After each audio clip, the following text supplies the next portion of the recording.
Ustedes ya están muertos para nosotros, Amy. A partir de hoy no eres familia.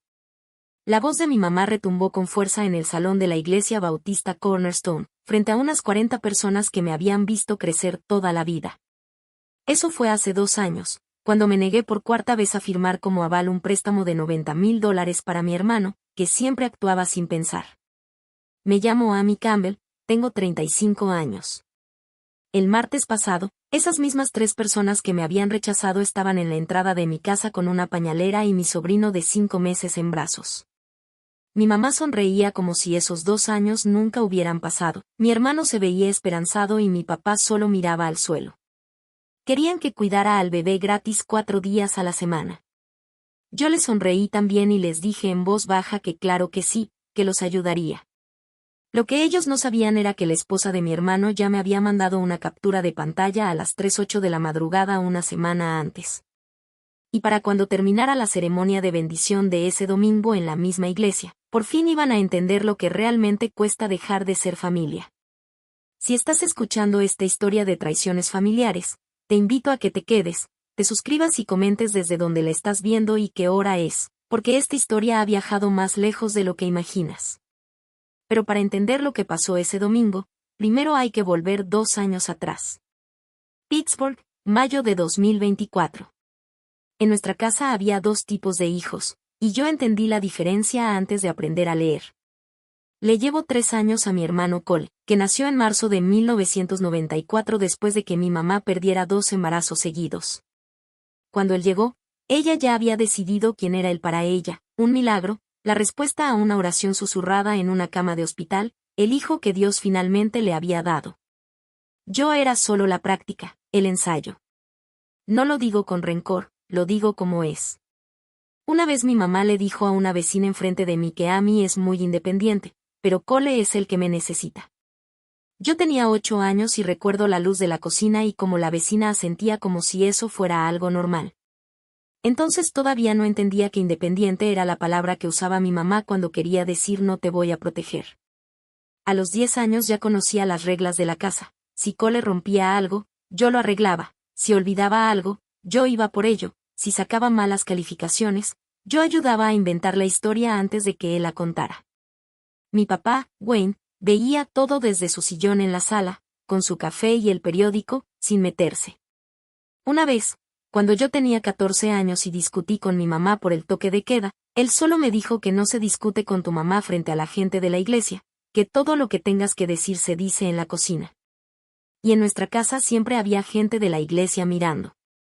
Mi mamá, Débora, fue coordinadora de voluntarios en la iglesia bautista Cornerstone durante más de 22 años. Mi papá era diácono. Eran ese tipo de familia bautista que siempre se sentaba en la misma banca cada domingo, como si el resto de la iglesia hubiera aceptado en silencio que ese lugar ya era de ellos. La iglesia Cornerstone era pequeña, como de unas 200 personas en un domingo bueno. Estaba en Carrick, al sur de la ciudad de Pittsburgh, construida en 1966, de ladrillo café y con una torre blanca. Tenía un salón de convivencia con techos bajos y una acústica que hacía que todo se escuchara, incluso lo que no se decía en voz alta. En nuestra familia, cada decisión se tomaba 2 veces, una en la mesa de la cocina y otra en ese salón, frente a gente que opinaba sobre nuestras vidas pero no pagaba ninguna de nuestras cuentas. Para cuando llegué a la preparatoria, el patrón ya estaba totalmente marcado. Si a Cole se le perdía la bicicleta, mi mamá le compraba otra en la misma semana. Si olvidaba registrarse para el SAT, ella escribía una carta formal pidiendo una excepción.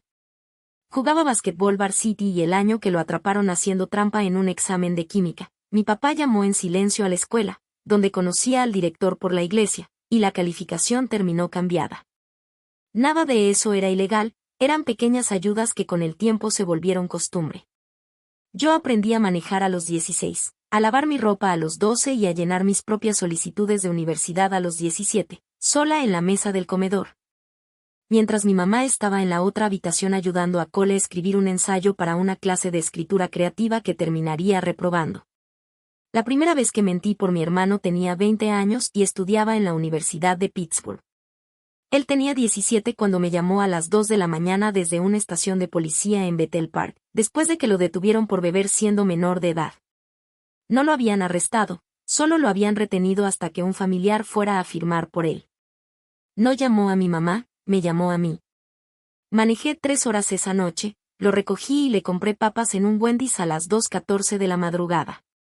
Se las comió en el asiento del copiloto sin decir gracias. En el estacionamiento me miró y me dijo que no le dijera nada a mi mamá, que iba a llorar, que ya sabía cómo se ponía. No le dije nada. Mentí. Le dije a mi mamá que Cole se había quedado en mi cuarto porque quería conocer Pittsburgh. Esa fue la primera vez que mentí por él, y no iba a ser la última durante más de 13 años. Hoy soy trabajadora social clínica con licencia. Trabajo en el Hill District, en un centro comunitario de salud mental, donde llevo 12 años atendiendo familias que se parecen demasiado a la mía. Ahora tengo palabras para todo esto: hijo favorito, hija sacrificada, dinámica familiar disfuncional. Pero a los 20 años no tenía ninguna de esas palabras, solo estaba dentro de la historia. Yo pensaba que amar era ser la persona que arregla todo. Me tomó hasta los 33 años entender que ser útil no es lo mismo que ser querido. La cuarta vez que dije que no, mi mamá le dijo a todo el mundo que yo estaba muerta para ellos. Pero antes de contarte esa cuarta vez, necesitas saber las 3 anteriores. El primer rescate costó $18,000. En la primavera de 2019, Cole tenía 25 años. Acababa de renunciar a su tercer trabajo en 2 años. Su nuevo plan era abrir un food truck de BBQ en el Street District y lo iba a llamar Cole Smoke. Me enseñó el logo en su celular, un cerdito caricatura con lentes oscuros. Decía que el negocio iba a estar listo para julio, pero no tenía crédito para pedir el préstamo, ni lo había tenido desde la universidad. Así que mi mamá me llamó a mí. Me llamó 6 veces en 4 días, y la última vez me dijo que si no ayudaba, él iba a perder su sueño.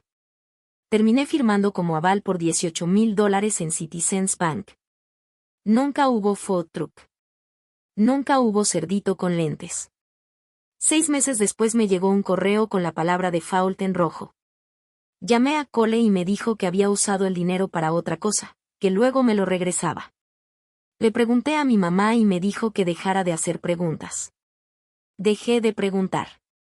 Yo terminé pagando ese préstamo durante 14 meses, mientras mi hermano trabajaba en una agencia de autos en Robinson Township y se compraba ropa de Ralph Lauren como si nada hubiera pasado. El segundo rescate costó $8,500. En agosto de 2021, Cole tenía 27 años. Se había mudado a Cleveland por una novia que lo dejó a las 6 semanas de llegar. Abandonó el departamento 8 meses antes de terminar el contrato. Se fue sin avisar al arrendador y sin dejar redirección de correo. Me enteré porque el casero me llamó.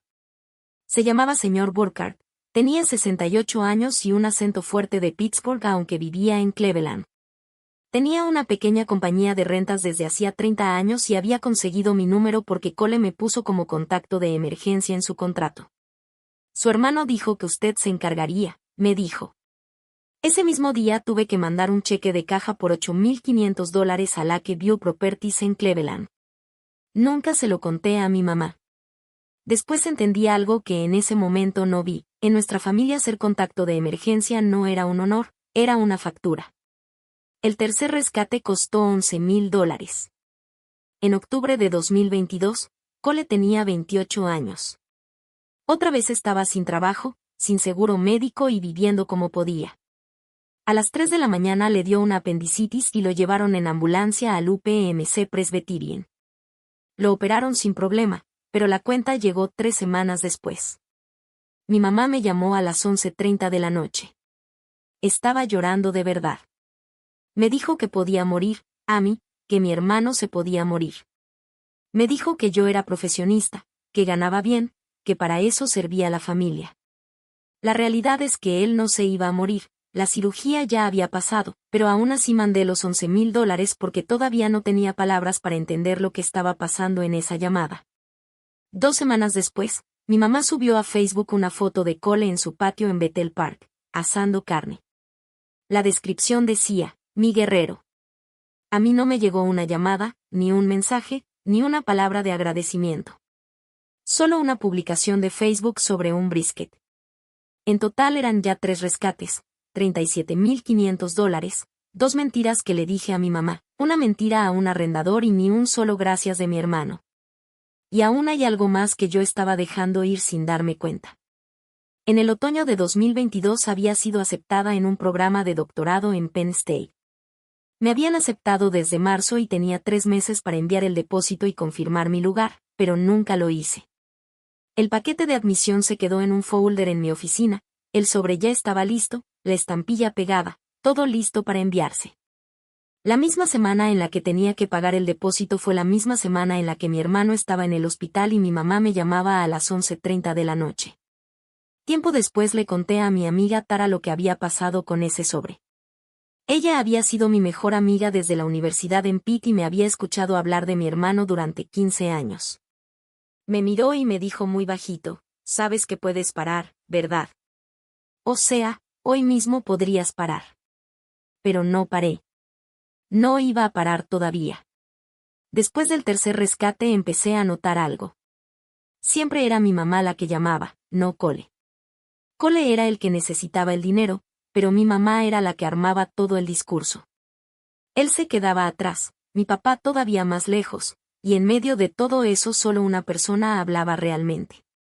Empecé a guardar los mensajes de voz de mi mamá. No los borraba. Me decía a mí misma que era nostalgia, pero no lo era. Sin saberlo, estaba armando un registro, una especie de evidencia. El mensaje de octubre de 2022, el del hospital, sería después la primera prueba de algo que todavía no sabía que estaba construyendo. La cuarta vez que Cole me pidió dinero fue por $90,000. Era el segundo fin de semana de mayo de 2024. Me llamó el sábado en la mañana para invitarme a comer al Pamela's Diner en el Street District el domingo. Él dijo que quería hablar conmigo, y que no quería involucrar a nuestra mamá. Ese fue el primer aviso. En nuestra familia, no quiero que mamá se meta casi siempre significaba hay algo que estoy ocultando. Pero antes de ese almuerzo del domingo, pasó algo más. El domingo en la mañana manejé a la casa de mis papás en Bethel Park para devolver un libro de cocina que mi mamá me había prestado 3 semanas antes, Joy of Cooking, la edición del 75 aniversario. Siempre lo tenía abierto en la cocina, justo en la página de pan de plátano, aunque en mi vida la había visto hornear algo así. Cole estaba dormido en el sillón de la sala cuando entré. No había dormido en su cama. Traía la ropa del día anterior. Su celular estaba sobre su pecho. Cuando pasé rumbo a la cocina, la pantalla se encendió sola con una notificación de DraftKings. Tu retiro de $2,500 ha sido procesado. Debajo había otras 14 notificaciones del mismo tipo. En la última semana. No saqué foto. No lo toqué. No hizo falta. Yo siempre he sido buena para recordar números. Me quedé ahí unos 12 segundos. Colin no se movió. Entré a la cocina, dejé el libro exactamente donde estaba antes y salí. Manejé de regreso a mi departamento en Squirrel Hill. Cuando él me mandó mensaje para confirmar la comida a la 1, yo ya había hecho las cuentas en mi cabeza. En Pamela's llegó 20 minutos tarde. Traía una camisa polo Ralph Lauren nueva. Pidió hotcakes y no los tocó. Esperó a que la mesera se alejara y entonces se inclinó hacia mí. Dijo que me iba a pedir algo y que no hablara hasta que terminara. Se notaba que había ensayado todo. Cada vez que la mesera pasaba, él se tensaba. Me contó que estaba enamorado de una mujer llamada Madison. Que quería pedirle matrimonio antes de que terminara el verano. Que ya había encontrado una casa en Mount Lebanon, de $425,000, lista con una agente llamada Pamela Schultz, con precio un poco negociable. Me enseñó la foto en Sillow, una casa de ladrillo, bien cuidada, con un árbol de magnolia en el frente. Necesitaba $90,000 para el enganche. Su crédito era 580. No podía sacar la hipoteca solo. Me necesitaba a mí como aval. Dijo que me lo pagaba en 5 años. Habló de Madison como hablan los hombres cuando intentan convencerse a sí mismos de que realmente aman a alguien, usando palabras bonitas, diciendo que era buena, estable, la indicada. Dijo, por fin lo estoy haciendo bien, Amy. Yo habría dicho que sí. Estuve a nada de decir que sí. Algo en mí. La misma chica que a las 2 de la mañana manejó 3 horas hasta una estación de policía en Bethel Park, casi dijo que sí. Porque esa versión de mí nunca había sabido qué hacer con el amor cuando venía acompañado del desastre de otras personas. Pero esa mañana, en la sala de mi mamá, la decisión ya estaba tomada dentro de mí. Miré a mi hermano. Esperé a que terminara de hablar. Terminó. Me vio con la misma cara de siempre, esa esperanza fácil que tenía desde que a los 17 me pedía que le hiciera la tarea. Y yo simplemente dije, no. Parpadeó. Preguntó por qué. Le respondí que porque ya sabía para qué era el dinero, Cole. Intentó decir que no sabía de qué hablaba, pero lo interrumpí. Le dije que sabía la cantidad exacta, las fechas, la app, y que había visto su teléfono esa mañana. Se quedó callado de inmediato. Bajó la mirada a sus hotcakes. Se levantó sin terminar el café, sin despedirse. En la puerta se volteó y me dijo, «Te vas a arrepentir». Yo le respondí, «Ya me estoy arrepintiendo». Desde el estacionamiento llamó a mi mamá, y yo lo vi desde la ventana del diner. Me fui a casa sin hablarle a nadie. No llamé a Tara, no llamé a nadie. Me serví una copa de Cabernet y me senté en la mesa de la cocina con mi libro de casos de LCSW abierto en la parte de sistemas familiares tóxicos. No fue coincidencia. Me quedé esperando el teléfono. Sabía que iba a sonar. En mi familia, cuando decías que no, no había pelea. Había sentencia. La llamada llegó el martes a las 9:14 de la mañana. No fue mi mamá. Fue mi papá. No me había llamado en 3 años. No dijo hola. Solo dijo, tu madre está molesta, quiere que la llames. La llamada duró 47 segundos. No le regresé la llamada. Esa noche, antes de las 9, tenía 8 llamadas perdidas y 3 mensajes de voz de mi mamá. Los escuché en orden. El primero era llanto. El segundo ya era más duro. Para el tercero, ya no estaba fingiendo nada. No vengas al convivio del domingo, dijo. No vengas a nada. No tengo nada más que decirte. No le respondí. Terminé el Cabernet. Me fui a dormir. El siguiente domingo era el domingo de misiones en Cornerstone Baptist. El salón de convivencia estaba lleno. Mi mamá estaba en el programa, ella llevaba 6 años organizando el viaje misionero a Honduras. Se conocía ese salón mejor que su propia cocina. Yo no estaba ahí. Me enteré 40 minutos después por Tara, cuyo esposo Brett era miembro de la iglesia en ese momento. Mi mamá se había levantado entre la mesa de postres y las ventanas fluorescentes. Tenía un programa impreso en la mano. Le pidió 1 minuto al pastor. El pastor Caldwell asintió, como siempre lo hacía cuando era mi mamá. Ella presentó el viaje a Honduras. Agradeció a los donadores. Señaló un cartel con fotos del equipo del año anterior. Luego hizo una pausa, levantó la mirada y dejó que la voz se le quebrara, ese quiebre que siempre usaba cuando quería que todos sintieran que estaba hablando de algo sagrado. Y entonces dijo, y una cosa más, por favor recen por nuestra familia. Hace 2 semanas nuestra hija Amy se negó a ayudar a su hermano en un momento de necesidad, dijo, como si estuviera contando algo obvio. Ha elegido el dinero sobre la sangre. Hizo otra pausa. Lo dejó caer. Había como 40 personas ahí, algunos tosiendo incómodos. Y luego soltó la frase que me iba a seguir por 2 años, Amy está muerta para nosotros. A partir de hoy, ya no es familia. No dijo para nosotros como grupo. Lo dijo como si me lo dijera directo a mí, pero el cuarto entero lo escuchó. 40 personas lo escucharon. El pastor Caldwell estaba a su lado, con las manos juntas. No la detuvo. No la corrigió. Solo esperó a que terminara y luego cambió el tema al coro de niños, como si nada hubiera pasado. Pero sí pasó. Para el miércoles, ya eran como 400 personas enteradas. Todo empezó el martes en la tarde. Mi tía Genevieve me escribió: no puedo creer lo que le hiciste a tu mamá. Una mujer de mi clase de la escuela dominical me puso: estoy orando para que regreses al camino de Dios. Una vecina de mi infancia, la que me había enseñado a hacer pierogis cuando tenía 11 años, me mandó 2 líneas: tu papá está destrozado. Deberías sentir vergüenza. Ninguna me preguntó por qué. Ninguna preguntó que había pedido cole. En una iglesia pequeña, una sola frase se vuelve sentencia, y una sentencia, cuando ya se dice, se vuelve como el clima, algo que simplemente te cae encima. El siguiente fin de semana le marqué a mi mamá otra vez. Porque sigo siendo su hija, y había una parte de mí que necesitaba escuchar la razón oficial. Contestó al segundo timbrazo. No me dejó hablar. Tú rompiste esta familia, me dijo. No, cole. Tú. No le respondí. Colgué. Después entendí algo: no solo quería que me callara. Quería que yo ya no estuviera en el cuarto cuando ella dijera lo que tenía que decir para que todos lo creyeran. No volví a decirle mamá en voz alta por casi 2 años. La siguiente vez que lo hice, toda la iglesia iba a estar mirando. Y si alguna vez has tenido a un padre o una madre que usa a una comunidad en tu contra, una iglesia, el trabajo, incluso un chat familiar, deja una sola palabra en los comentarios: Sala.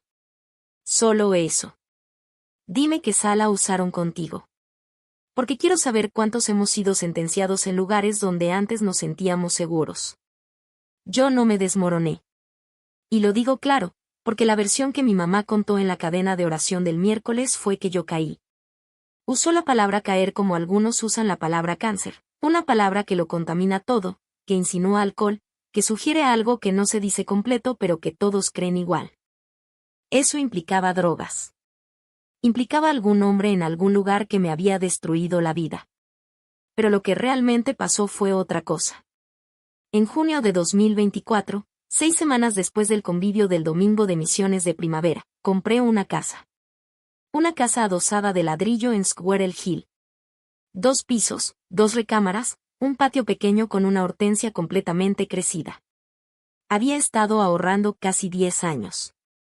El enganche era básicamente el dinero que habría existido si hubiera dicho que sí en Pamela's Diner.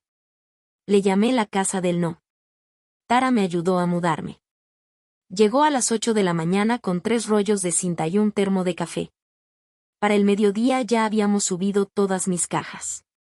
Se quedó en la cocina vacía, me miró y me dijo: Amy, compraste una casa con tu dinero del no. Pinté la cocina color verde salvia. Instalé 2 lámparas de techo siguiendo un tutorial de YouTube. Por primera vez en mi vida, tenía un espacio al que nadie de mi familia podía entrar sin permiso, porque simplemente no tenían llave. En septiembre fui a Animal Friends, el refugio de no sacrificio del Northside, a dejar cobijas donadas. No iba a adoptar nada. Pero en una esquina había un perro viejo, de 11 años, que ya habían regresado 3 veces. En su ficha decía Whiskes. La voluntaria solo se encogió de hombros cuando pregunté por él: lleva más tiempo aquí que la mayoría del personal. Me senté con él unos 40 minutos. No hablé. Él tampoco. Llené los papeles y le cambié el nombre a Walter. Se fue a vivir a mi casa un martes. Se subió al alféizar de la ventana de la cocina, miró una ardilla cruzar Forbes Avenue y decidió quedarse. Walter me enseñó algo que yo no aprendí con mi mamá: no tienes que ganarte el derecho a ser amado, solo tienes que estar ahí. Yo trabajé. Trabajé como nunca. Para la primavera de 2025 ya era coordinadora clínica senior en el Centro Comunitario de Salud Mental del Hill District. También empecé a dar seminarios en la Escuela de Trabajo Social de la Universidad de Pittsburgh. Mi primer seminario se llamaba Dinámicas del Chivo Expiatorio en Familias Religiosas. Me paré frente a 40 estudiantes de posgrado y dije: el chivo expiatorio no es el miembro roto de la familia, es el que todavía tiene suficiente integridad para negarse a ese papel. Y cada vez que lo decía, en realidad me lo estaba diciendo a mí.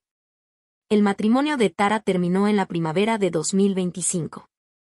No fue una guerra. Simplemente dejaron de reconocerse como pareja. Brett también había dejado de ir a Cornerstone después del domingo de misiones. La última noche que se fue de su casa le dijo a Tara que no podía estar en un lugar donde alguien como mi mamá fuera aplaudida. Tara se mudó a Squirrel Hill, a 3 calles de mi casa. Empezamos algo que llamamos martes de trivia en un bar llamado The Hidden Harbor. Nuestro equipo se llamaba Los Chivos Expiatorios. No ganábamos mucho. Tara y yo no necesitábamos más gente. Ella fue la primera persona en mi vida que usó la palabra hermana sin que sonara a amenaza. En mayo de 2025 fui al Whole Foods de East Liberty Boulevard a comprar aceite de oliva.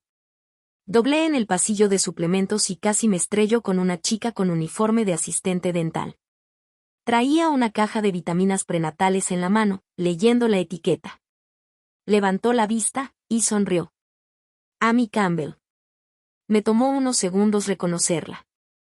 Yo ya la había visto una vez, años atrás, en 2019, en una colecta de comida de la iglesia Cornerstone. Yo había ido como invitada a dar una plática y ella era voluntaria. Tenía 19 años. Sus papás habían muerto en un accidente en la enero de 79 cuando ella tenía 14, y se había criado con su abuela. Era muy callada, con una sonrisa cuidadosa. Madison Whitaker. Ahora tenía 25. Me dijo que trabajaba como recepcionista en un consultorio dental en Mount Lebanon y que se iba a casar ese verano. Le pregunté con quién. Dijo, con alguien que se llama Cole. Cole Campbell. No me moví. No cambié la cara. Solo dije, felicidades. Tienes suerte. Me agradeció. Hablamos como unos 8 minutos. En ese momento ella tenía 9 semanas de embarazo, aunque todavía no se notaba. Antes de irme hice algo que hago casi sin pensar cuando me encuentro con una mujer embarazada que no tiene familia cerca. Le di mi tarjeta. Decía, Amy Campbell, LCSW, Hill District Community Mental Health Center. Le dije que si algún día necesitaba hablar con alguien, lo que fuera, aunque fuera solo para desahogarse, podía llamarme. Se quedó con la tarjeta. Yo no lo supe hasta mucho después. Me senté en mi carro en el estacionamiento del Whole Foods unos 20 minutos. Podía haberle escrito. Podía haberla advertido. Ahora tenía su número. Podía haberle dicho, soy la hermana de Cole. Podía haberle dicho muchas cosas. No lo hice. Ella era adulta. Tenía derecho a elegir su vida. Y si yo mandaba ese mensaje, mi mamá lo iba a usar como prueba de que yo era amargada, vengativa, 2 de sus palabras favoritas para describir a la hija que, según ella, había enterrado en un salón de iglesia. Manejé a casa. No le conté a nadie. Ni siquiera a Tara. Hay decisiones que se toman en silencio. Y esas son las que más duelen después. Esa noche escribí una nota para mí misma, 2 frases en tinta azul en un papel doblado. Lo sabías. Lo sabías y no le dijiste. La guardé en el cajón de mi cómoda. Un año después la volvería a encontrar. Y entendería por qué la había guardado. Cole y Madison se casaron en septiembre de 2025 en el juzgado del condado de Allegheny. Me enteré por una publicación de Instagram que me mandó Tara. Solo ellos 2, Cole con un chaleco azul marino, Madison con un vestido corto de encaje blanco y un ramo sencillo de tulipanes de supermercado. El pie de foto decía, solo nosotros 2, más el bebé. Yo no sabía que ella estaba embarazada. Yo amplié la foto. Madison ya se veía claramente embarazada, tal vez como de 24 semanas. Mis papás no estaban en la imagen. Ese día no entendía por qué habían faltado a la boda. Mi mamá llevaba planeando la vida de Cole desde que él tenía 4 años. No era el tipo de persona que se pierde la boda de su hijo por accidente. Algo no cuadraba. Y todavía no sabía que meses después iba a entender la verdad, no fue un error, fue una estrategia. Bennett James Whitaker Campbell nació el 14 de diciembre de 2025 en el Maggie Women's Hospital en Oakland. Yo estaba en Trivia Tuesdays con Tara en el Hidden Harbor cuando me escribió mi tía Genevieve, la única familiar Campbell que todavía me hablaba. El mensaje decía, tienes que saberlo. Cole y Madison ya tuvieron al bebé. Es niño. Bennett James. 14 de diciembre. Maggie Womens. Puse el celular boca abajo en la mesa. Tara me miró y me preguntó si estaba bien. Le dije que sí. Seguimos jugando trivia. Fallamos la siguiente pregunta. Esa noche pasé manejando frente al hospital Maggie Womens a la 1 de la mañana. No me bajé. No entré. Pero di 2 vueltas en el estacionamiento y luego regresé a Squirrel Hill. 4 días después, mi mamá subió a Facebook un poema por el nacimiento de mi nieto. Tuvo 209 likes y 84 comentarios. Mi tía Genevieve escribió, se parece muchísimo a su papá. Una señora de la iglesia Cornerstone comentó, Dios restaura lo que estaba roto. Leí ese comentario 3 veces. No entendía nada, porque nada estaba roto como la iglesia quería creer. Pero mi mamá ya había construido otra historia durante casi 2 años, que yo había abandonado a mi hermano, que la familia se había destruido por mi ausencia, y que ese bebé era la respuesta a todo. Hice captura de pantalla del post y lo guardé en una carpeta de mi computadora que se llamaba documentación. Esa carpeta había estado vacía por 2 años. Después de diciembre dejó de estarlo. Unos días antes de Navidad fui a Macy's en el Waterfront y compré un conjunto de pijama azul marino para bebé, talla 3 meses. Lo envolví como regalo y lo guardé en el closet de mi oficina en casa. No lo mandé.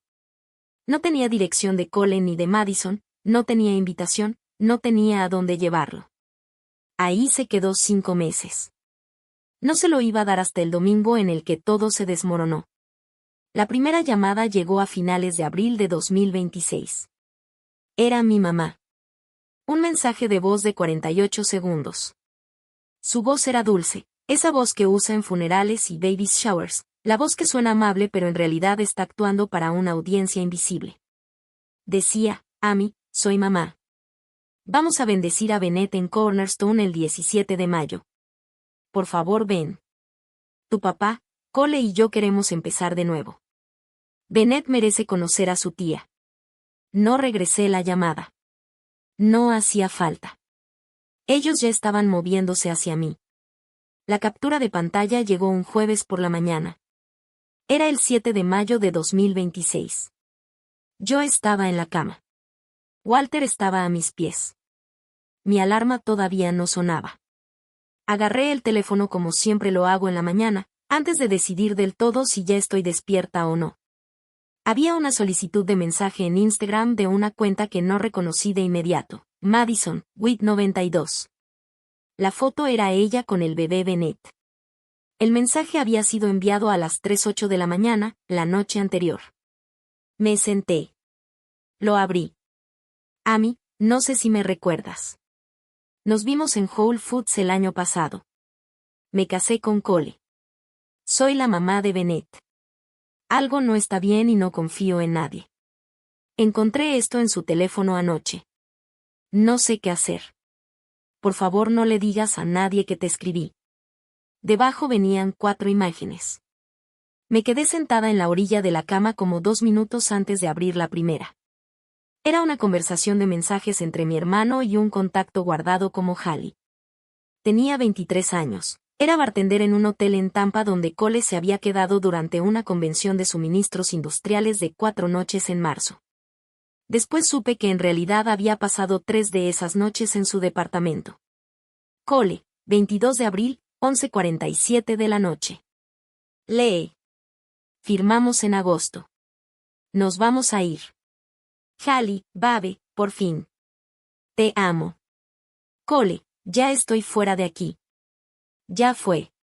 Me enfoqué en la fecha. 22 de abril de 2026. Inicio de arrendamiento. 1 de agosto. El departamento estaba en Tampa.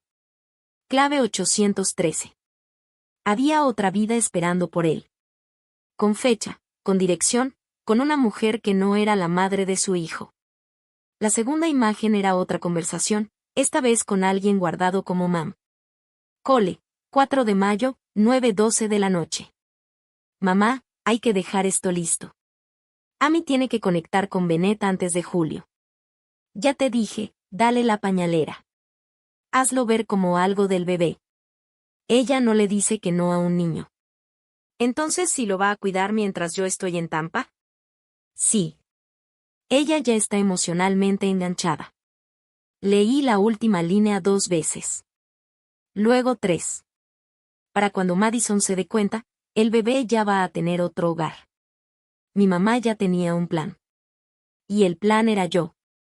La tercera imagen era una conversación entre mi mamá y mi tía Genevieve, del 30 de abril. Madison la está pasando muy mal. Depresión postparto. Me preocupa Bennett. Amy quizá tenga que intervenir. Por favor, ora y menciona esto en la cadena de oración el miércoles. La cadena de oración de Cornerstone tenía entre 25 y 30 mujeres.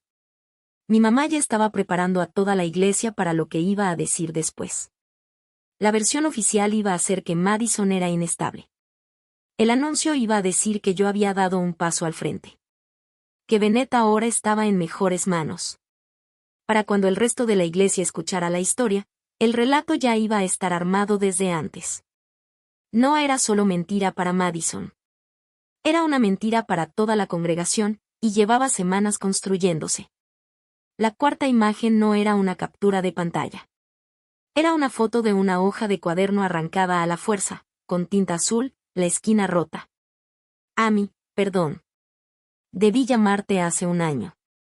Ella me dijo que tú no querías saber nada de nosotros. Que dijiste que nunca ibas a querer a Bennett. Le creí. No sé qué hacer. No tengo a dónde ir. Por favor. M. Leí eso 3 veces. Le respondí a Madison a las 6:31 de la mañana con solo 2 palabras. Te escucho. Me contestó en menos de 1 minuto. Te lo van a llevar a tu casa el martes. Cole dijo que solo era por la tarde. No es cierto. La pañalera trae ropa para 4 días, pero es como para 6. Durante 6 días completos, Madison y yo nos escribimos por Instagram cada noche, después de que Cole se dormía. Y ahí fue donde entendí todo por partes. Entendí que mi mamá había estado yendo a ver a Madison 2 veces por semana desde que nació Bennett. Que llevaba un cuaderno pequeño donde escribía cosas en la cocina de ella, supuestamente para llevar control de las tomas del bebé. Que ya le había dicho a la vecina 2 veces que Madison no estaba bien emocionalmente. Y también entendí lo más grave. Cole le había dicho a Madison que yo me había negado a ser la tía del bebé. Que yo había dicho por teléfono que nunca iba a querer a un niño que compartiera su sangre con él. Nada de eso era verdad. Yo no había hablado con Cole en 2 años. El domingo en la noche, Madison me escribió, creo que me quiero ir, pero no sé a dónde. Le respondí, no decidas eso todavía. Deja que lo traigan el martes. Haz como que no sabes nada. No le prometí nada. No le dije lo que iba a hacer. El lunes cené normal. Le di de comer a Walter. Me fui a dormir temprano. El martes esperé. Tocaron el timbre a las 4:32 de la tarde. Mi mamá estaba al frente. Traía un saco azul marino y una charola de Pirex cubierta con papel aluminio. El olor a pollo con pasta salió antes que ella siquiera cruzara el porche. Mi papá estaba 2 pasos atrás, viendo el tapete en vez de verme a mí. Mi hermano tenía el portabebé en la mano derecha. Bennett iba dormido dentro. Y sobre su hombro traía la pañalera gris de Carter's. Mi mamá sonrió. Amy, mi vida, te hemos extrañado muchísimo. No me había dicho mi vida desde que yo tenía 11 años. Esa fue la primera mentira de esa tarde. Y no iba a ser la última. Abrí la puerta. Abrí la puerta de par en par y dije, pásenle. Mi mamá entró como si estos 2 años nunca hubieran existido, como si todo hubiera sido un malentendido menor. Dejó la cazuela en mi cocina sin pedir permiso. No trajo tarjeta, ni servilletas, ni instrucciones para recalentarla. Ella ya daba por hecho que yo iba a servirles la comida. Mi papá se sentó en el sillón y juntó las manos sobre las piernas. Mi hermano dejó el portabebé en medio de la sala, justo frente a donde yo estaba sentada. Walter se acercó despacio, olfateó el carrier una vez, y se regresó. Salió de la habitación. Nunca lo había visto hacer eso. Es buen bebé, dijo Cole. Duerme para todo. Mi mamá se acomodó en mi sillón como si fuera suyo. Miró las fotos en la pared. Ninguna era de ella. Vi cómo se daba cuenta, pero no dijo nada. Y entonces fue directo al punto. Amy, dijo, Cole y Madison están pasando por una etapa difícil. Ella tiene problemas después del parto. Ya sabes. Cole necesita ayuda. Somos familia. Necesitamos que cuides a Bennett unos días a la semana, mientras todo se acomoda. Solo por una temporada. Mi papá asintió sin mirarme. Mi hermano seguía viendo al piso. Yo esperé un segundo. ¿Cuántos días?, pregunté. Mi mamá sonrió, como si ya tuviera la respuesta lista desde hace mucho. Solo 4. De martes a viernes. Madison lo recoge el viernes en la tarde. Esa frase la había practicado. Se notaba. No le salía natural, como si la hubiera ensayado frente a un espejo. No respondí de inmediato. Miré la pañalera. Gris, sin nada personal. Un bolsillo para biberón de un lado, un cambiador enrollado debajo del asa. Cole se movió incómodo en el sillón. Empezó a hablar rápido, como siempre que el silencio lo ponía nervioso. Madison, no está para el tema de la guardería ahorita, así que esto va a ser permanente por un tiempo. Mi mamá lo volteó a ver. Solo un segundo. Pero fue suficiente. Mi papá tosió. Cole se corrigió rápido. Digo, por una temporada. Como dijo mamá. Mi papá, que todavía no me había visto a los ojos, bajó la mirada al piso y se quedó así unos segundos. Yo los conté, 11. Mi hermano había mentido tanto tiempo que ya no sabía cuál mentira estaba usando ese día. Me levanté. Caminé hasta el librero junto a la cocina. Saqué un sobre blanco sencillo de la segunda repisa. Lo había dejado ahí el lunes por la noche, después de hablar con Madison. Tenía 4 hojas impresas adentro. Lo puse en la barra de la cocina. No lo abrí. No los miré a ellos. Solo miré al bebé, dormido dentro del portabebé. Está bien, dije. Claro que los ayudo. Mi mamá sonrió más grande. Creyó que había ganado. Creyó que yo ya estaba otra vez donde ella quería. Me di la vuelta. Tomé el sobre. Lo sostuve ligero en la mano. Y por fin la miré a ella. Pero antes de que se lo dejaran aquí, tengo una pregunta. ¿Por qué la mamá del bebé me mandó este screenshot a las 3 de la mañana? Mi mamá no parpadeó. Cole sí. Ella reaccionó rápido, demasiado rápido. Le tengo que reconocer eso. ¿Qué screenshot, cariño?, dijo mi mamá, sin perder la sonrisa. Madison no está en condiciones de mandar nada. Está confundida. Está enferma. Usó la palabra enferma.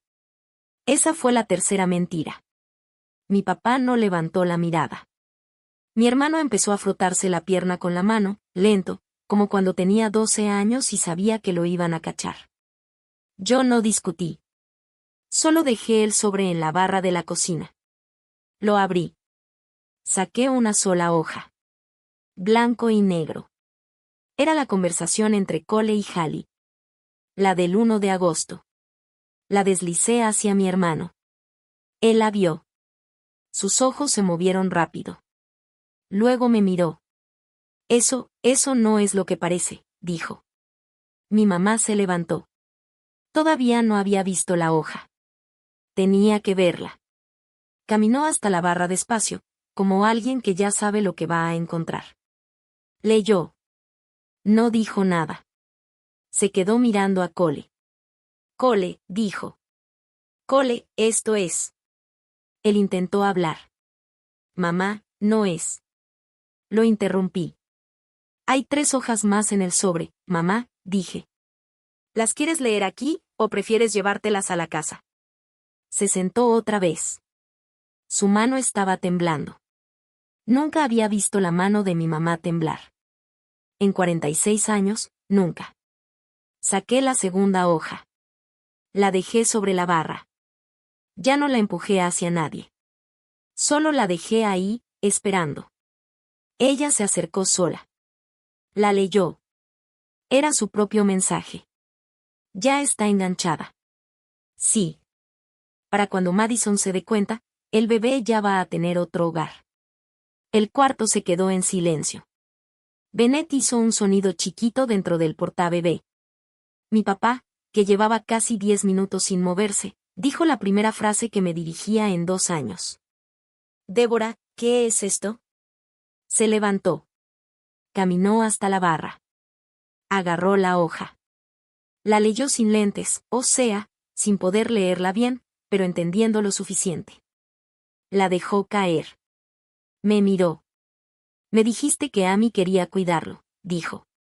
Me dijiste que ella lo había pedido. Que ella había buscado esto. Silencio. Me dijiste, bajó la voz, que nuestra hija quería volver. Mi papá había vivido engañado 2 años. Yo no lo sabía.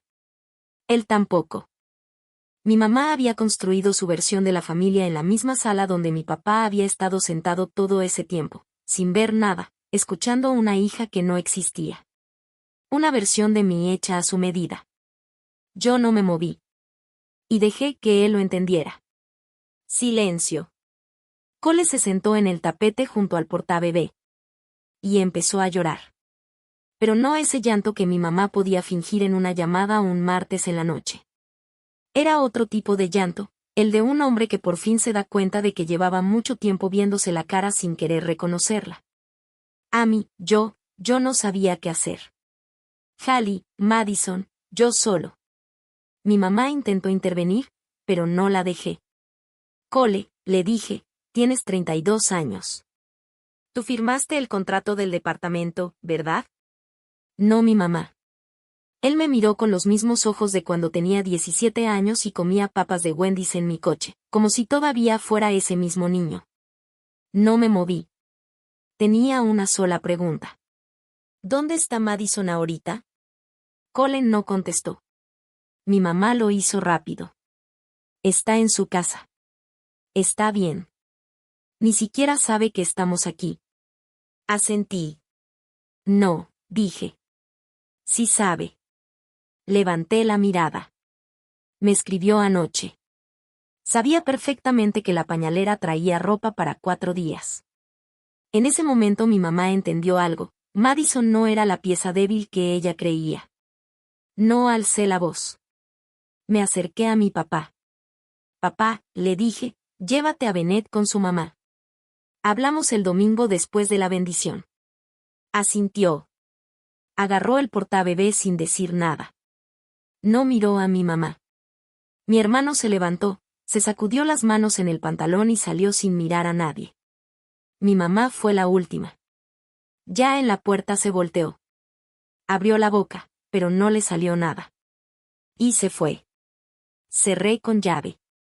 Me senté en el piso de la cocina. Walter salió de donde se había escondido y se me subió a las piernas. Le dije bajito, el domingo. Me levanté después de un rato.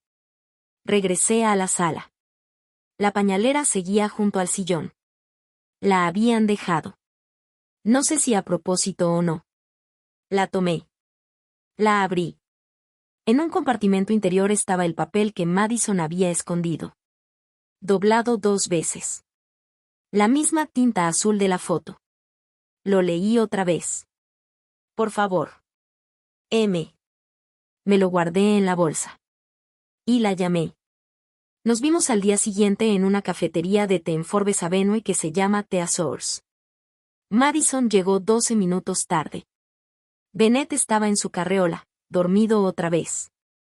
Ella traía una sudadera gris con una mancha seca de fórmula en el hombro. No tuvo tiempo de cambiarse. Se sentó. No empezó con una disculpa. Dijo. Él sacó sus cosas de la casa anoche. Asentí. Lo sé, le dije. Cuéntame desde el principio. Y entonces habló. No paró durante 40 minutos. Me contó lo de mi mamá. Las visitas 2 veces por semana después de que nació Bennett. El cuaderno en la cocina. Las frases pequeñas, como piedras cayendo en agua quieta, acumulándose poco a poco. Estás durmiendo, cariño, no te ves bien. Yo vi una mamá así en la tele, en Dr. Phil, y no se daba cuenta de que necesitaba ayuda.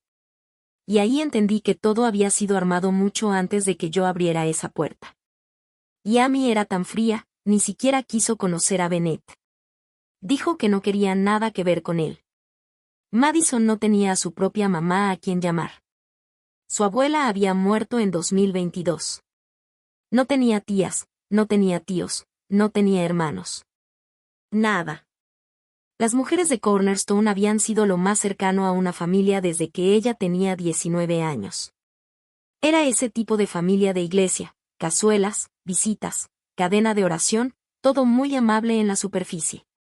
Pero cuando mi mamá empezó a insinuar que Madison no estaba bien, Madison ya no tenía a nadie más que le diera otra versión de la historia. Y poco a poco, empezó a creerla. Madison me contó el momento exacto en que todo se rompió. Fue el martes, 5 de mayo en la noche. Cole estaba en la regadera. Ella estaba alimentando a Bennett en el sillón. El teléfono de Cole estaba en la mesa de centro, con la pantalla hacia arriba. Le llegó una notificación. Hallie no puede esperar hasta agosto. Madison dejó al bebé, se levantó, tomó el teléfono. Todavía sabía el código. Lo desbloqueó. Y lo leyó todo. La conversación con Hallie.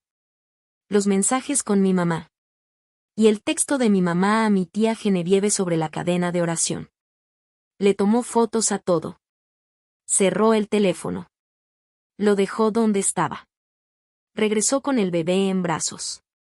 Cuando Cole salió de la ducha, ella ya estaba amamantando otra vez. Esa noche no dijo nada. Si lo confrontaba, me dijo Madison, él iba a llamar a su mamá, y su mamá iba a hacer que me internaran. No la interrumpí. La dejé hablar. Luego me contó por qué me había buscado a mí. Se acordaba de mí del evento de comida en 2019. De la plática que di sobre niños en cuidado temporal, sobre cómo los niños no son propiedad de nadie. Dijo que esa noche lo escribió en una libretita espiral y lo guardó. Cuando mi mamá empezó a decir que yo estaba caída, Madison no la creyó del todo, porque se acordaba de mí hablando de niños como ella siempre había querido que alguien hablara de ella. Yo sabía que no eras como ella decía, me dijo. Solo estaba esperando estar segura. Y al final, lo estuvo. Yo no le prometí nada. Solo le dije una cosa. Vas a ir el domingo. Vas a traer a Bennett. Te vas a sentar en la primera fila. No importa lo que pase, no reacciones. No me defiendas. No te defiendas tú. Solo observa. Asintió. Sostuvo su taza de té con las dos manos, aunque no había tomado ni un sorbo. No hablamos de lo que iba a pasar ese domingo. No hacía falta. La misma iglesia que había escuchado "Estás muerta" para nosotros, iba a escuchar otra cosa. Y Cornerstone Baptist siempre se ve igual en primavera. El mismo piso alfombrado, los mismos himnarios, el mismo letrero escrito a mano dándole la bienvenida a la entrada. No había cruzado esa puerta desde el domingo antes de rechazar el préstamo. La alfombra todavía tenía ese mismo olor. Estacioné a las 10:14. Terra vino conmigo. No había ninguna razón oficial para que estuviera ahí, pero tampoco había nadie en Cornerstone que se atreviera a preguntar. Me sostuvo la mano en el estacionamiento por 3 minutos y me dijo, pase lo que pase, no les debes amabilidad. Entré. La primera persona que me vio fue mi tía Genevieve. Estaba en la tercera fila del lado derecho. Abrió los ojos, pero no dijo nada. Seguí caminando. Me senté del lado izquierdo, en la sexta fila, justo en un punto donde mi papá solo tendría que girar la cabeza una vez para verme. El santuario se fue llenando. Unas 180 personas. A la mayoría los conocía. La mayoría había escuchado aquella frase hacía 2 años. Conté a 7 mujeres de la cadena de oración del miércoles. Mi hermano estaba en la primera fila, con traje azul marino. Se veía más delgado que antes. Madison estaba a su lado, con Bennett en brazos. El bebé llevaba un vestidito blanco de bendición con encaje hecho a mano en el borde. Lo había hecho mi mamá. Ella lo había elegido. Madison no se movía. Tenía la cara completamente quieta. Mis padres estaban en la cuarta fila, sentados juntos. Mi mamá llevaba su mejor traje lila y un collar de perlas. El peinado de siempre en domingos importantes. Se dio vuelta una vez durante la alabanza. Me encontró en 3 segundos. No se sorprendió. Eso significaba que alguien ya le había dicho que yo iba a estar ahí. El pastor Halis Calvel subió al púlpito. Dio la bienvenida, habló de nueva vida. Llamó a mi hermano y a Madison al altar. Invitó a mis padres como abuelos. A las 11:18, bendijeron a Bennett. El pastor leyó la dedicación. Mi mamá pidió el micrófono. Lo tomó. Bajó la mirada hacia el bebé, luego la levantó. Sus ojos recorrieron toda la iglesia, hasta que me encontró. Y se quedó ahí. Este niño ha restaurado a nuestra familia, dijo. Hace 2 años perdimos a una hija, pero Dios siempre da segundas oportunidades. Bennett es esa oportunidad. Pausa. Mi tía Genevieve se tapó la boca. Varias personas asintieron. Mi mamá siguió. Y para los que se fueron, nuestras puertas siempre están abiertas cuando el corazón se humilla. Lo dijo ahí mismo. Frente a todos. Otra vez. 2 años exactos después de aquella vez. Me levanté. Pero antes de contar lo que pasó después, quiero decir algo. Si alguien en tu familia alguna vez te ha dicho que poner un límite fue una traición, deja una sola palabra en los comentarios: límite. Yo lo voy a ver. Porque muchos necesitamos saber que no estamos solos en esto. Me levanté desde la 6ª fila. Todo el santuario volteó. No corrí. No levanté las manos. Solo caminé por el pasillo central. 18 pasos. Los conté. Los había estado contando mentalmente durante 2 años. Llegué al altar. Me incliné hacia el pastor Halis Calvel. Me conocía desde que era adolescente. Él me había bautizado. Pastor, le dije, ¿me da 1 minuto? Solo 1. Me miró. Luego miró a mi mamá. Luego a mí otra vez. Asintió. Yo me volteé hacia la congregación. No tomé el micrófono. No lo necesitaba. Hace 2 años, dije, en este mismo lugar, mi madre dijo que yo ya no era familia. Muchos de ustedes asintieron. Algunos me escribieron. Pero ninguno me preguntó por qué me negué a darle a mi hermano $90,000. Pausa. La iglesia estaba completamente en silencio. Hoy mi mamá dijo que este bebé restauró a la familia. Pero no estoy aquí por eso. Respiré. Estoy aquí por lo que había dentro de la pañalera que llevaron a mi casa el martes pasado. En la primera fila, Madison levantó la pañalera gris de sus pies. La subió apenas lo suficiente para que todos la vieran. La misma que yo había rechazado. La misma que Cole dejó en mi sala. Por primera vez en 2 años, la iglesia estaba escuchándome a mí. Mi mamá levantó el micrófono. Amy, cariño, este no es el momento. No le respondí. Me giré hacia toda la sala, no hacia ella. Mi hermano firmó un contrato de renta en Tampa, Florida, efectivo el 1 de agosto. Tiene una novia allá. Se llama Hallie. Lleva meses planeando dejar a su esposa y a su hijo. El sonido no fue un grito. Fue algo peor, como 200 personas acomodándose al mismo tiempo en sus asientos. Mi mamá volvió a hablar. Amy, cariño. 2 años antes me había dicho que estaba muerta para ella. Hoy era cariño. La iglesia lo notó. Saqué 4 hojas dobladas dentro de la funda de piel de la Biblia que el pastor me había regalado cuando me confirmé a los 12 años. Se las entregué. Pastor, son screenshots. Me lo mandó Madison a las 3 de la mañana del miércoles pasado. Incluye mensajes de mi hermano con su novia de Tampa, mensajes de mi hermano con mi mamá, y mensajes de mi mamá a la cadena de oración del miércoles. El plan era que yo creara vínculo con Bennett para que cuando mi hermano se fuera, el bebé se quedara conmigo. Mi mamá le dijo a la cadena de oración que Madison estaba inestable. Le dijo a mi papá que yo había buscado acercarme. Ninguna de las dos cosas era verdad. El pastor Caldwell leyó todo. No lo hizo rápido. Lo hizo completo, con cuidado. 31 años siendo pastor se notaban en cómo no se apuraba en ninguna línea. Y no devolvió las hojas. Mi papá se levantó. Lento. Con 66 años encima. Con la mano derecha temblándole un poco por la artritis. Caminó desde la cuarta fila hasta el altar. No miró a mi mamá. Se paró a mi lado. Y habló sin micrófono. Durante años dejé que mi esposa decidiera cómo se veía esta familia, sin preguntar nada. No protegí a mi hija cuando debía hacerlo. Ya no voy a decidir nada en silencio. Luego la miró. Débora, siéntate. Mi mamá no se sentó. Se quedó de pie en el altar, con el micrófono en la mano, mirando a toda la iglesia.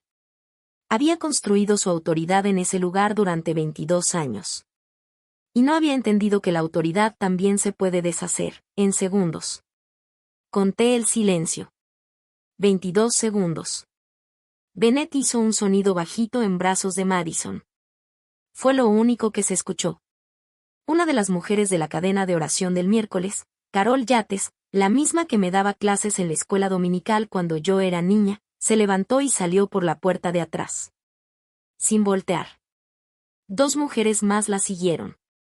Mi mamá volvió a levantar el micrófono. Esto es un malentendido. El pastor Caldwell dio un paso al frente por primera vez en toda la mañana. Puso su mano sobre la de ella. Y se llevó el micrófono. Débora, dijo suave, vamos a hablar después del servicio en mi oficina.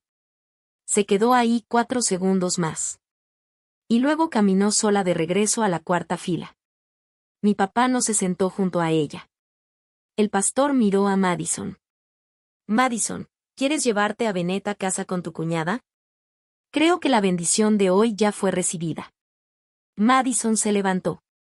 Yo caminé al frente. Tomé el portabebé de manos de Cole. Él no lo detuvo. Se sentó en la banca como alguien que por fin dejó de sostenerse. Mi papá salió con nosotros. Y en la puerta trasera, mi tía Genevieve me estaba esperando con lágrimas en los ojos. Ella me dijo, Amy, debí llamarte antes. Lo siento mucho. No le respondí. No era necesario. Salí caminando al estacionamiento. El sol estaba fuerte. Bennett iba despierto en su portabebé. Lo llevé hasta el coche de Madison, que seguía estacionado junto al mío en el lote de la iglesia. No hubo órdenes de restricción, ni titulares, ni escándalos de corte. Solo el sonido silencioso de una comunidad que, poco a poco, decidió dejar de escuchar ciertas versiones de la historia. El miércoles por la tarde, 3 días después de la bendición, el pastor Caldwell y 2 diáconos se reunieron con mi mamá en su sala. No hubo votación. No hubo comunicado. Solo una conversación. Le pidieron, con respeto, que se retirara de su puesto como coordinadora de voluntarios. Por una temporada de descanso, dijeron. Mi mamá entendió. No discutió. Para el siguiente domingo, otra persona ya estaba en la mesa de bienvenida. Nadie mencionó su nombre desde el púlpito. No hizo falta. 2 días después, Madison subió una sola historia a Instagram, una foto de Bennett dormido en mi cuarto de invitados. El texto decía, día 3 de solo nosotros. No etiquetó a Cole. No lo necesitaba. El jueves, la novia de Cole en Tampa ya lo había visto.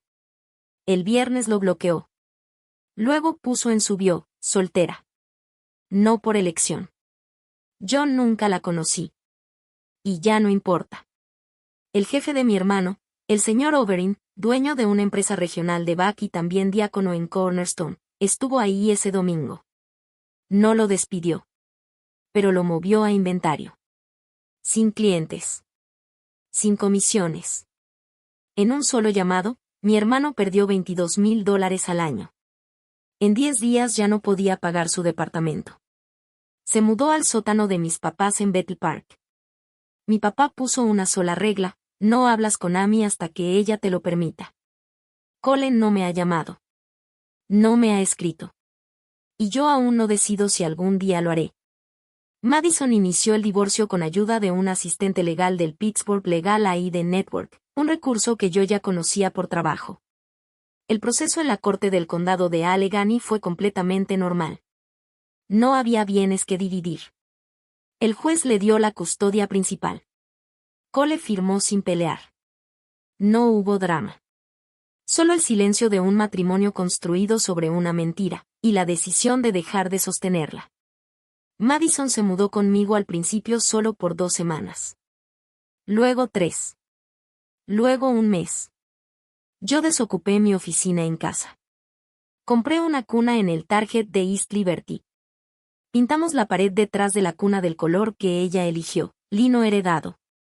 Walter, que el primer día se alejó del portabebé, ahora se sentaba en la ventana del cuarto del bebé como si fuera el supervisor de algo para lo que nadie lo había contratado. Una mañana, 3 semanas después de que Madison se mudó, bajé a la cocina y me encontré a Walter dentro de la cuna junto a Bennett. Walter nunca había entrado a una cuna. En ninguna casa. En ningún cuarto. Tenía 11 años y medio y opiniones muy claras sobre en qué telas sí se acostaba y en cuáles no. Pero ahí estaba, recargado junto al bebé, con la cola enrollada alrededor del tobillo de Bennett, como si fuera lo más normal del mundo. Tomé una foto. No se la mandé a nadie. Hay cosas que no se comparten. Solo se guardan, como una piedrita limpia en el bolsillo. A finales de mayo, unas semanas después de la bendición, fui al closet de mi oficina y saqué la caja de Macy's. Había estado ahí casi 6 meses. La cinta seguía amarrada. La abrí en la barra de la cocina. El conjunto de pijama azul marino seguía ahí, talla de 3 meses. Bennett ya tenía 5 meses y medio. Le quedaba un poco ajustado de los hombros. De todos modos, se lo puse. Mientras Madison calentaba un biberón en el microondas, me vio cerrar el último botón. Le queda un poco justo, dijo. Yo sonreí. Está bien. Tendrá otros pijamas. Este era para la versión de mí que casi se rinde. Madison no entendió. No tenía que entenderlo. Un domingo a finales de mayo, mi papá llegó a la casa. No trajo nada. No pidió entrar. Solo se quedó en la entrada, con las manos en los bolsillos del abrigo. Miró el timbre. Luego me miró a mí. Amy, dijo, perdón. Debí decir esto hace 20 años, debí decirlo hace 2, pero lo digo ahora. Asentí. No lo invité a pasar. No porque no quisiera verlo, sino porque adentro de esa casa ahora pertenecen Madison y Bennett. Para él, la ventana era pequeña, pero estaba abierta. Asintió otra vez. Se dio la vuelta. Bajó las escaleras. Se fue a su casa, con una mujer a la que había estado dándole la razón por 38 años, con un hijo en su sótano, y con una casa silenciosa que nunca fue la que creyó tener. La pañalera gris se quedó junto a mi puerta 2 semanas sin que la tocara. Hasta que un día la abrí. En el bolsillo interior todavía estaba la nota de Madison, doblada 2 veces. No la tiré. La guardé en una cajita de madera en mi tocador, junto con mi pin de trabajo social y un recibo de Wendy's de las 2:14 de la mañana en Bethel Park, mayo de 2009. Madison me vio con la pañalera esa misma noche. Entró a la cocina con Bennett en la cadera. Tiene manchas de fórmula en el fondo, dijo. Entonces conseguimos una nueva, le respondí. Sonrió. Fue la primera vez que la vi sonreír sin revisar la habitación antes. Mi mamá dijo, tú ya no eres familia. Y tenía razón en algo. Solo que nunca entendió cuál de nosotros era el que realmente estaba fuera.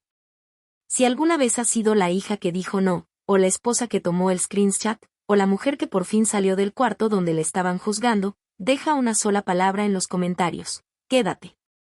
Eso es todo lo que tengo que decir esta noche. Walter está a mis pies. Bennett está dormido arriba. Madison está en el cuarto de invitados leyendo un libro que sacó prestado de la biblioteca pública en Forbes Avenue.